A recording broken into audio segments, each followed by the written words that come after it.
and so we're all hearing kind of the same things. And I think this season especially, it's been talked to over and over again is, hey, we're spread thin.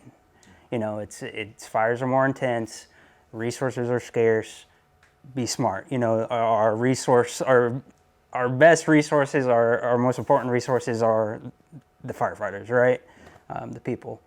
And so that runs from my position as like a senior firefighter to the captain level to the district forest management officers, you know, trying to balance like, hey, how do we suppress fires or manage fires, and how do we take care of our people, especially when fire season's not like June to August anymore, it's April to December. Northwest Colorado, Dinosaur National Monument, and we were on what they call a severity assignment. So there for 2 weeks, and they just don't have the staff in for the needs that need met. So yeah, every day, wake up, we go get our assignment for the morning, do our briefing in the morning, and then go and patrol. And then usually in the afternoons, depending on lightning strikes or human cause or whatever, we might get sent to a fire, we might not. How much action did you see in those 2 weeks? So we got on 3 fires on the monument itself. And then we were kind of surrounded by Bureau of Land Management land that was also getting fires every day, every other day, that we could either get pulled off to assist with or not. So in one sense, the scale of it, as far as like, I think out east, you know, or at Indiana Dunes specifically, our places our pieces of land are hundreds of acres.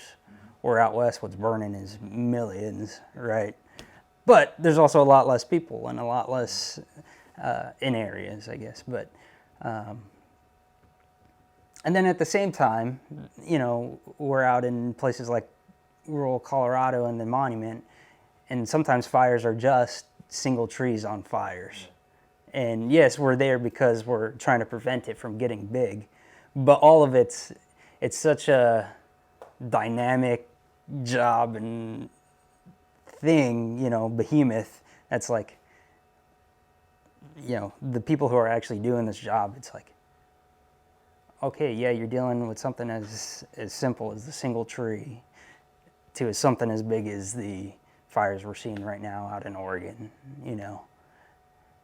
It's a hard subject to talk about, right? Because it's, in a sense, like you mentioned, fire in some sense is good, right? And I think personally, we tend to think about things happening like, oh, this is a very bad fire season. Yes, historically, but historically what? In the last 50 to 100 years, right? Yeah. So I think what we're seeing is just, you know, a new trend. You know, we talk about every year, one of the things that is talked about, every place has their trends, you know, and we're seeing things trending towards hotter, intenser, longer, right? And that's just the new reality that we're dealing with.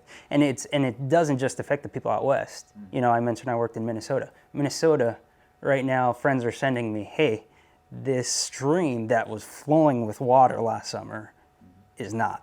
And you think it's the Great Lakes region, right? There's incident management teams up in Minnesota right now in July, which is usually when they send people out west, fighting fires in the boundary waters, right? And it's like, well, that's kind of different, you know, at this time of year. So it's, you know, we can't escape it wherever we're at. Fire is a part of the landscape, and we can either manage it and, you know, prevent it or try to prevent it or educate on it at least, or it's going to hit us, you know, like a freight train, unexpected, even here in Indiana, you know, because we see a good share of it. It's just in a different fuel type that's maybe not as destructive as other places in the country.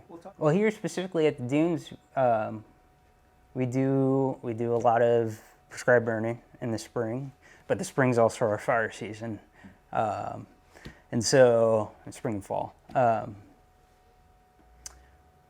So just the nature of the fuels in the oak and the oak litter, it can get intense, but also it's generally low intensity. You don't see these big crowning fires like you do out west just because the fuels doesn't support it. And then where you will see a little bit more intensity here is like once you get into our dunes grass or into the cattails or those marshy areas, like especially during or right next to our urban interface areas, it can be something that people are a little shocked by how, oh wow, we're in the Midwest, but experiencing this type of fire intensity and growth, and it all depends on conditions, but yeah, it's interesting. You're talking about just like being interested in natural resources and conservation. It's like you go anywhere. Indiana, Northwest Indiana is different than Southern Indiana, and it's different than Florida, and it's different than Montana, and it's just, again, going back to, wow, our main resources is these firefighters. Like, you have to be a jack of all trades, and you're constantly learning, like, okay, what are the tactics here, and what's okay, what's not okay, what's normal, what's not normal, and, it's something that I am learning every day, and that's the fun part for me, at least. Yeah. Yes, a lot of our starts here are human caused, whether intentional or not, but the ones that I guess we can really try and educate people on is, hey, if you have a campfire, put it out before you leave, right? Don't throw your burning log that, oh, what do I do with it, into the grass. If you're gonna grill, hey, make sure, we in Indiana Dunes specifically, at a lot of our places, we have receptacles that you can put your burning coals in, and just don't leave that. And then, a lot of things, watch where, don't shoot fireworks in the grass. It's those simple common sense things that it's like I think most people are know, but just put it into practice. The way the severity assignments work is you usually stand in a hotel every night, and then you come ready in the morning, and then, for example, when we got on our fires, hey, you're on this fire, and it's 2-hour drive plus a hike, so once you get out there, you're there for the duration until that thing is basically almost out, right? So you'll camp out and sleep out there next to the fire or near the fire, so next morning you can wake up early at 6 a.m. and hit it before it gets hot in the afternoon again, right? So yeah, it's kind of that one thing we talk about a lot about like that fire flexibility. But one night you could be sleeping in a hotel, the next night you're sleeping on the ground, and vice versa. So I think for me the main motivator is that it's a job that you can constantly learn and move up, and there's 1,000 different ways you can take your career as well. Micah is like, he's very involved in public information officer stuff, right? A lot of people here are involved in operations. You can go and be involved in aviation, and it's all within the fire organization, right? And so what's attractive to me is maybe not doing the same exact thing every day, but getting to be that jack of all trades and get to explore the country and get a little bit of adrenaline rushes here and there, and yeah.